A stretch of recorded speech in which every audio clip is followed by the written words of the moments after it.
मित्रों नमस्कार। ज्ञान मार्शल माइंड में आपका स्वागत है। मित्रों आपने कभी सुना है, जरूर सुना होगा कि महिलाओं को 16 श्रृंगार करना चाहिए और जब दुल्हन आती है तो कहते हैं कि 16 श्रृंगार करके आइए।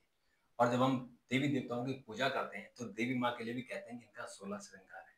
ये 16 श्रृंगार क्यों है, इसके पीछे क्या कोई पद्धति है, कोई विज्ञान है, कोई रूढ़िवादिता है या कोई परंपरा है, आज हम इस बारे में चर्चा करेंगे। लेकिन उससे पहले आपसे आग्रह है कि चैनल को सब्सक्राइब कर दीजिए, शेयर कर दीजिए और लाइक जरूर कीजिए। तो हम बात करेंगे हमारे विशेषज्ञ डॉक्टर प्रदीप मिश्र जी से। डॉक्टर साहब आपका बहुत बहुत स्वागत है। तो आज हम चर्चा कर रहे हैं कि 16 श्रृंगार क्या है, केवल सुंदरता को ये प्रदर्शित करता है या इसके पीछे कोई आध्यात्म भी है। हाँ, बहुत बढ़िया सवाल है।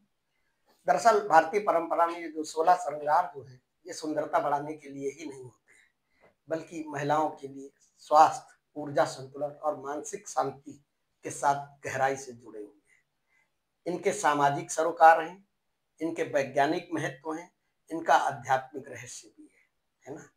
हमारे सनातन धर्म में स्त्री को शक्ति का प्रतीक माना जाता है। ठीक है, इस पूरे ब्रह्मांड की जो इस पूरे जगत की तमाम ब्रह्मांड की जो जननी है, वो जगत जननी जगदम्बिका है, वो भी स्त्री रूप में है ना।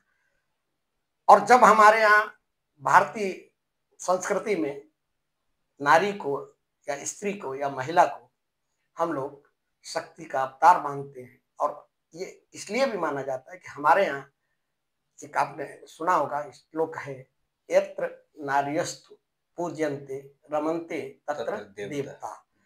जहां नारी का आदर होता है वहां देवता स्वयं निवास करते हैं। तो आप इसी से समझ जाइए कि हमारे यहाँ नारी, स्त्री या महिला का क्या भूमिका है और कितना सम्मान उसके प्रति होता है। दरअसल है क्या कि आज के समय में श्रृंगार को जो है ना फैशन समझ लिया गया है। हाँ। लेकिन ये जो श्रृंगार है ये नारी की दिव्यता का प्रतीक है। जब नारी 16 श्रृंगार से अपने को सजाती है तो वो देवी के रूप में उसके अंदर शक्ति आती है ना। ये सिर्फ सजने और संवरने की वस्तु नहीं है, बल्कि शरीर, मन और आत्मा को संतुलित करने की एक वैज्ञानिक और एक आध्यात्मिक प्रक्रिया है। ठीक है ना। इसलिए अगर हम इसकी आध्यात्मिकता को समझ जाएंगे तो हमको ये समझ में आ जाएगा कि ये विज्ञान, भावनाओं और ऊर्जा संतुलन के बीच की एक बहुत अनोखी प्रणाली है।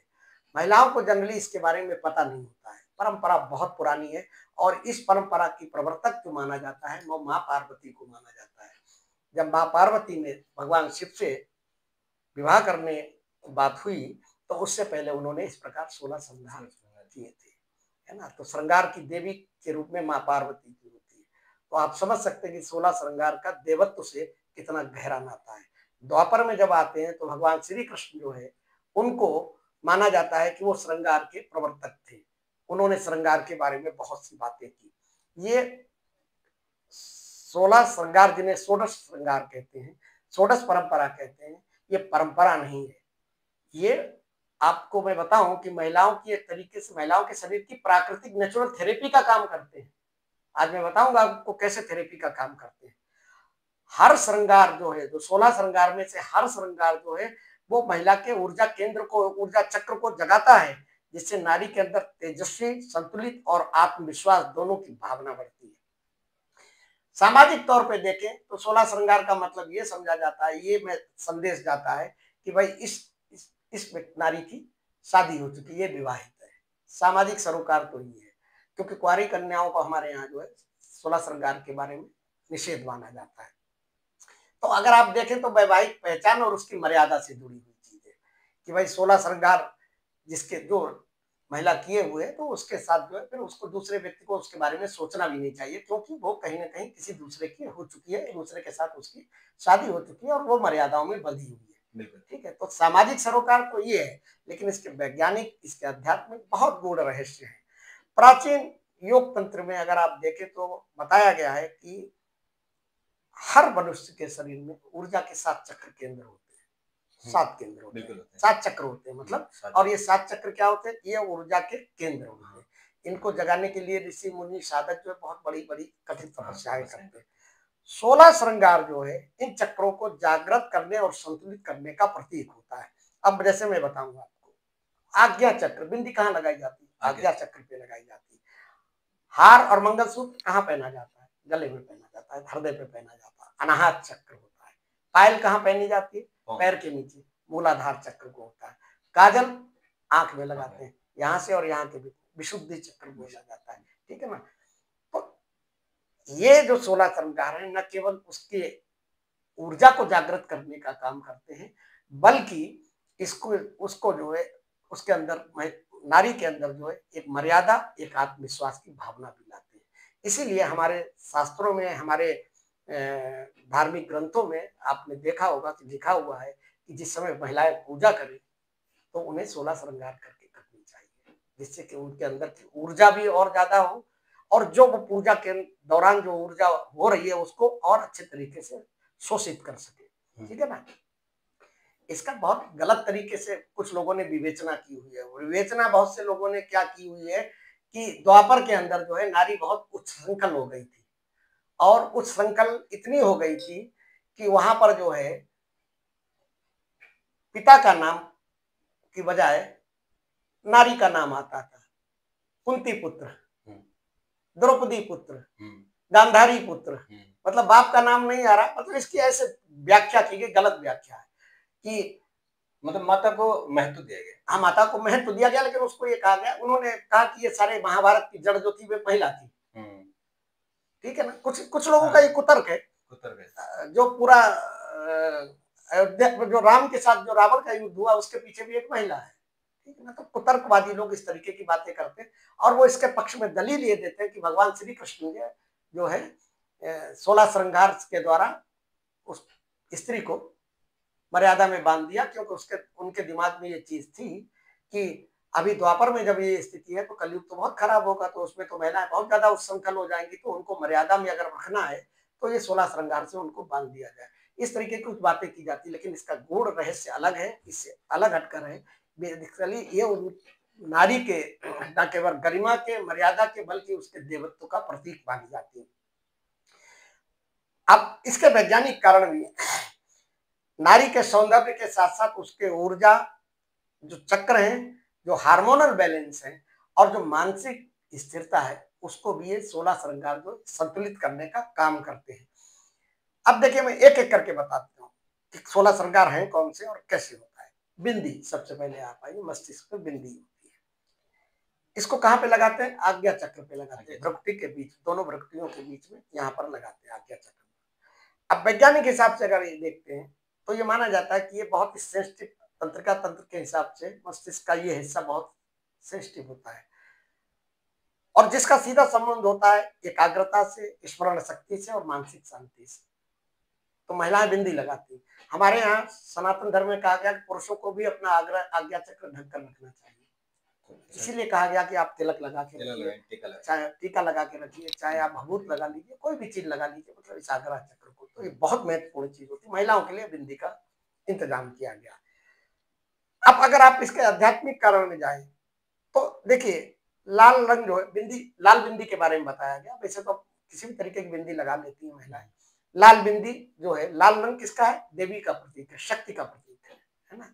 ये त्रिकुटी चक्र को जागृत करता है, जहां से ध्यान और अंतर ध्यान की शक्ति उत्पन्न होती है। इसके वैज्ञानिक कारण। अब आइए आप सिंदूर, मांग में सिंदूर लगाया जाता है। इसे कहाँ लगाया जाता है? ये मांग, केश रेखा जिसे बोलते हैं, बालों के बीच की रेखा होती है।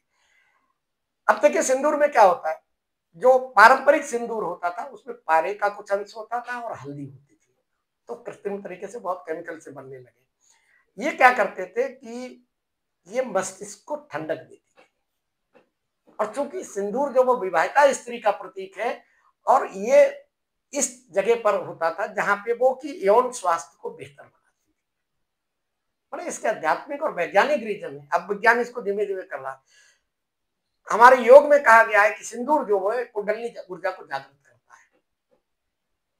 हनुमान जी पूरा सिंदूर लगाए रहते थे। हाँ, वो राम जी के लिए कहानी वो राम जी की है, लेकिन वास्तविकता ये है कि वो पूरा सिंदूर में रहते थे तो स्थिति ये थी कि उन्होंने न उनकी वो केवल 7 चक्र जागृत थे कि 8 सिद्धियां, नव निधियां सब कुछ उनके पास थी। वो अपने शरीर को छोटा कर सकते थे, बड़ा कर सकते थे, है ना, अदृश्य हो सकते थे, तमाम चीजें उनके, वायु की गति से भी तेज गति से उड़ सकते थे, जमीन के अंदर जा सकते थे सूक्ष्म रूप में। तो ये सिंदूर का था।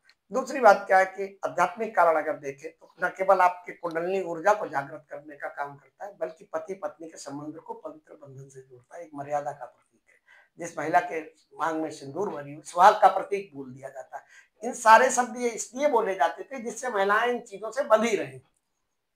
अगर खाली फैशन के हिसाब से देखो तो नहीं लगाएंगे वो, लेकिन जब सुहाग से जोड़ दिया गया तो मतलब भारतीय नारी जो है सिंदूर लगाना भूलेगी नहीं, जरूर लगाएगी, चाहे छोटा ही सा लगा ले, आज की डेट में लगाएगी जरूर।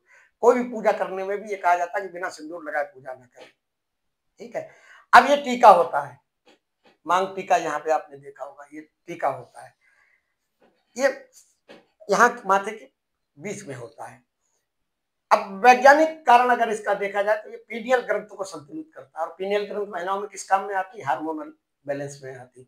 महिलाओं के हार्मोनल जो चेंजेस होते हैं वो बहुत अस्थिर होते हैं, महिलाओं में बहुत जल्दी जल्दी हार्मोन चेंज होते हैं। कुछ ऐसी प्रकृति ने उनकी संरचना की है। तो प्रकृति ने जब संरचना की तो उसका रास्ता भी बताया, तो उन्होंने कहा कि मांग टीका लगाए रखो। ये स्थान जो है एक्यूप्रेशर के हिसाब से देखा जाए और वैसे देखा जाए तो ये स्थान वो होता है जो कि आपके हार्मोनल बैलेंस को बनाने का काम करता है। तो वो दिन भर यहाँ पे रहता है तो प्रेशर बना रहता है, तो हार्मोनल बैलेंस का काम करता है, जो महिलाओं की सबसे बड़ी समस्या है। आध्यात्मिक कारण, जब आपका हार्मोनल बैलेंस ठीक रहेगा तो आपका मन स्थिर रहेगा, आपका मन स्थिर रहेगा। और ये देवी शक्ति के जो ये सहस्त्रार जो है, इससे जुड़ने का भी ये इसको माध्यम माना जाता है। अब आइए काजल। आजकल वैज्ञानिक लोग कहते हैं कि काजल नहीं लगाना चाहिए, बच्चों के भी काजल लगाया जाता था। वैसे देखा जाए तो ये आकर्षण के लिए लगाया जाता है कि महिलाओं की आंखों की रक्षा और आकर्षण दोनों काम करेंगे। पुराने समय में काजल जो है ना वो औषधियों से बनाया जाता था, तमाम दिव्य औषधियों से, और जिसकी वजह से क्या होता था कि जो धूल और धूप इत्यादि चीजों से आपकी आंखों की सुरक्षा करता था। आध्यात्मिक कारण क्या था कि ये दृष्टि दोष से बचाने का काम करता था और नकारात्मक ऊर्जा से। आज भी कहा जाता है छोटे बच्चों को क्या कहा जाता है, इसके टीका लगा दो, काला काजल का टीका लगा दो, कान में लगा दो, मस्तिष्क में लगा दो। क्यों? कि वो निगेटिव एनर्जी को रिपील करता है, प्रतिरोध करता है। तो महिलाओं को इसलिए, क्योंकि महिलाएं सुंदर होती हैं, उनकी सुंदरता उनको जल्दी जल्दी चंचल होती है, तो उनके जल्दी जल्दी नजर लग सकती, तो वो काजल उसमें काम करता था उनका। अब आइए, अब क्या हुआ कि नथ है ना, ये सौंदर्य और वैवाहिक प्रतीक दोनों ही है ना। अब ये नासिका बिंदु जो है, इसका सीधा जो है संबंध गर्भाशय से जुड़ा होता है। तो जब यहाँ नथ पड़ी रहती है तो इससे क्या होता है कि स्त्रियों की प्रजनन क्षमता और प्रसव के दौरान दर्द कम होता है, ये इसलिए होता है, ठीक है। और वैसे देखा जाए आध्यात्मिक कारण देखिए तो नारी की लज्जा और मर्यादा का प्रतीक है कि नथ पहने हुए। कर्णफूल कान में, आइए वैज्ञानिक कान, इसके कान के लोब में जो होता है यहाँ पर एक ऐसा तंत्र होता है, ये सबसे संवेदनशील हिस्सा होता है शरीर का, ठीक है, जो तंत्रिकाओं को सक्रिय करता है, जिससे आपका मनोबल, एक्यूप्रेशर भी होता है, एक्यूप्रेशर वही मैं कह रहा हूँ, सबसे संवेदनशील हिस्सा होता है। अब आध्यात्मिक कारण देखो तो ये सहस्त्रार चक्र से ऊर्जा के प्रभाव को संतुलित करता है। हार जो है ये हृदय क्षेत्र में पहना जाता है। हार का भार जो है, अगर वैज्ञानिक कारण देखें, और स्पर्श जो है हृदय के आसपास की नसों को संतुलित करता है, जिससे आपका ब्लड सर्कुलेशन बढ़ा रहता है। आध्यात्मिक कारण क्या कि अनाहत चक्र को जो है उसको एक्टिवेट करने का काम करता है। मंगलसूत्र, मंगलसूत्र वैवाहिक स्त्री का सबसे पवित्र गहना माना जाता है, ठीक है ना। ये सामाजिक कारण है। वैज्ञानिक कारण क्या है कि काले मोती और सोना शरीर की विद्युत ऊर्जा को संतुलित करने का काम करते हैं। और अगर आध्यात्मिक कारण देखिए तो पति पत्नी के बीच प्राण ऊर्जा के आदान प्रदान को सुरक्षित रखा जाता है। बाजूबंद आता है दवा, ये मांसपेशियों में रक्त के प्रभाव को सुधारता है, ठीक है ना। ऐसे अब आइए चूड़ियां। अब ये चूड़ियां जहाँ पहनी जाती है कलाई पे, यहाँ पे रक्त संचार जो है बड़ा महत्वपूर्ण होता है, और ये हार्मोनल जो आपका डिसबैलेंस होता है उसको संतुलित करने का काम करता है। तो वो चूड़ियां जो है हार्मोनल बैलेंस को करती है, ठीक है ना। अब आइए अंगूठी। अंगूठी जो है वो कहाँ पे, हाथ पे पहनी जाती है, वो भी एक्यूप्रेशर का काम करती है, ऊर्जा संतुलन बनाने का काम करती है, ठीक है। 12 आइए कमरबंद पे आ जाइए आप। ये रीढ़ और नाभि के बीच के संतुलन को बना के रखता है। नाभि क्या है, मणिपुर चक्र है, जहां से ऊर्जा सारे क्षेत्र में जाती है, तो इसको संतुलित करने का काम करता है। 13वां अब पायल आती है। पायल जो है वैज्ञानिक कारण देखिए तो टखनों में रक्त के प्रभाव को बनाए रखने का काम करती है। और अगर इसकी झंकार का देखा जाए तो हमारे वास्तु में कहा गया कि उससे निगेटिव एनर्जी है जो है वो दूर होती है ना, जो उसकी आवाज आती है। बिछिया पहनते हैं, इसे दूसरी उंगली में पहना जाता है, हमारे यहाँ इस चीज को कहा गया दूसरी उंगली में पहनी, अंगूठे की बात वाली, ठीक है ना। ये जो स्थान होता है ये गर्भाशय से जुड़ा हुआ होता है, गर्भाशय से इसका संबंध होता है, तो ये गर्भाशय से जुड़ी नसों को संतुलित करने का काम करता है। अब आइए मेहंदी का 15 नंबर। हाँ, ये शरीर के तापमान को नियंत्रित करने का काम करती है। और वैसे भी आज भी बताया जाता है, आज भी आपको आयुर्वेद में, योग में बताया जाता है कि अगर आपको टेंशन है, हाइपर टेंशन है, स्ट्रेस है, तो मेहंदी लगाओ तो ठंडक करेगी, ठंडा रहेगी। अब जो 16वां श्रृंगार जो है, ये जो है इत्र है या सुगंध होती है, ठीक है, ये मन को शांत करती है, हार्मोनल असंतुलन को कम करती है। तो ये इसके सारे इस तरीके के रूप हैं, इसका मतलब। बिल्कुल। और अभी अगर अभी आप जो महिलाओं को देखते हैं वो सुंदरता के लिए देखते हैं, उस रूप में मत देखिए, आध्यात्मिक रूप में देखिए कि जो 16 श्रृंगार है वो आध्यात्मिक के लिए, स्वास्थ्य के लिए और उनके रक्तचाप और तमाम चीजों के लिए है। और इसलिए जो माता पार्वती ने इसका एक परंपरा शुरू की थी, वो परंपरा आज भी हम उसको जारी रखे हुए, लेकिन उस परंपरा में आज सुंदरता ज्यादा हो गई है और उसमें जो उसकी आध्यात्मिकता है वो गौण हो गई, लेकिन आप उसको जरूर लागू कीजिएगा। नहीं, अगर आप उनको करते रहेंगे ना, जब आपको पता चलेगा कि इनके हमें फायदे क्या है, शारीरिक फायदे क्या हैं और सामाजिक फायदे क्या हैं, तो आप जाहिर सी बात उनको आप उनका पालन करना चाहिए। तो डॉक्टर साहब, इतनी महत्वपूर्ण आपने बात की, आपका बहुत बहुत धन्यवाद। मित्रों, आपका भी बहुत बहुत धन्यवाद और चैनल को सब्सक्राइब करना ना भूलें, शेयर और लाइक जरूर करें। बहुत बहुत धन्यवाद। कल एक और वीडियो के साथ मुलाकात होगी, तब तक के लिए नमस्कार।